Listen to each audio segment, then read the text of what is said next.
very close in this show. Yeah. To the audience. Yeah. Just what you've been describing is bringing it incredibly close. Yeah. Are you ever, scared that, or do you believe that art in itself can be traumatizing? Is there a danger that art can actually hurt rather than enlighten?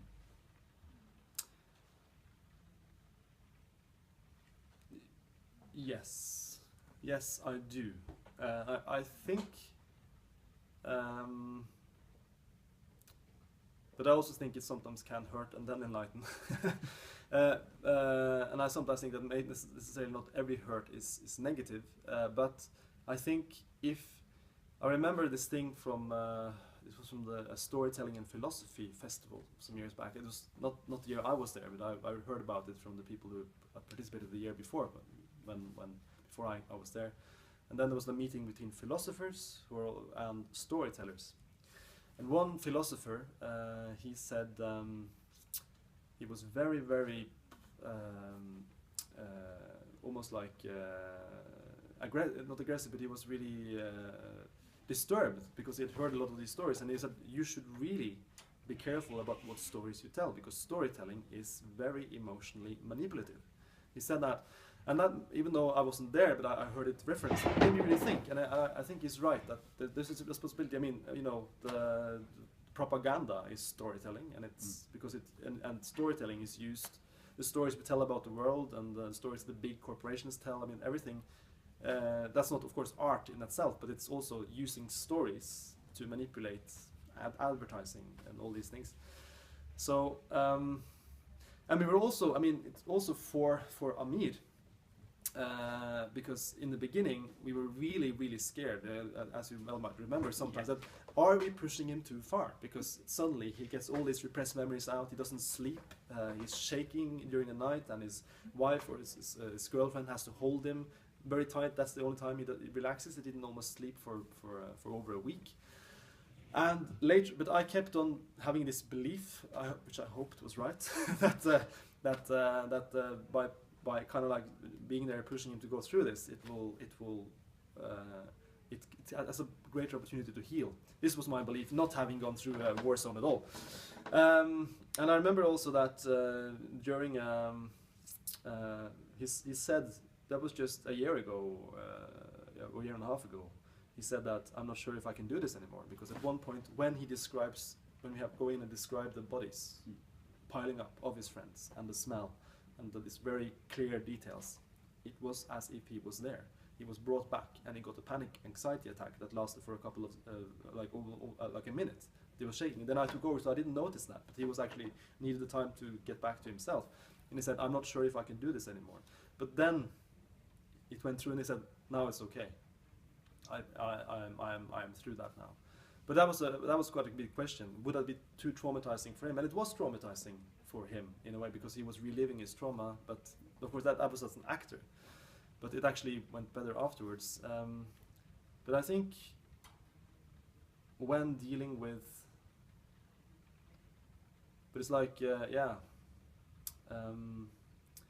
it's very important when dealing with young audiences, maybe particularly, what you do for which age group also, and how not maybe how far, but how far you go in which way. Like I also use in some performances for younger children. At least in two different performances, I use things that are scary, but not like scary like the scream scary, or but scary as in coming into a dark room and there's something unknown there. Which is very scary, especially if you're a young kid. But where the idea is that even though it's dark and it seems scary, it's not really scary, and you will discover that after a while, because this performance, and I sit in the dark room with small lights, and I'm this very still sitting figure going to tell a story. It is interactive promenade theater. This is for 8 to 11-year-olds. Usually they scream a lot whenever they come in. And if there's a lot of possibility for traumatizing them. Of course, but then again, it's also important to notice that if you go too far, then some of them might get to be able to handle the situation. They might sabotage the play also. And I'm going into another field here, So it's important to not make it so scary that someone will start to sabotage to be safe, but to make it just so that they're there. Yeah. What do you do in that play when you're sitting there in a dark room? The kids come in, they scream. What do you do to then handle the situation to make sure it doesn't spin out of control?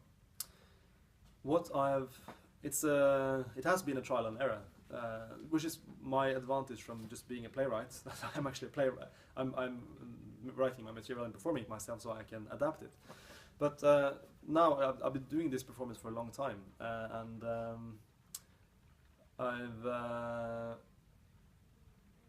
what I do is just not the screaming energy is very high, and it's also very and it can become like that. So if I follow up that energy, then it'll get out of control.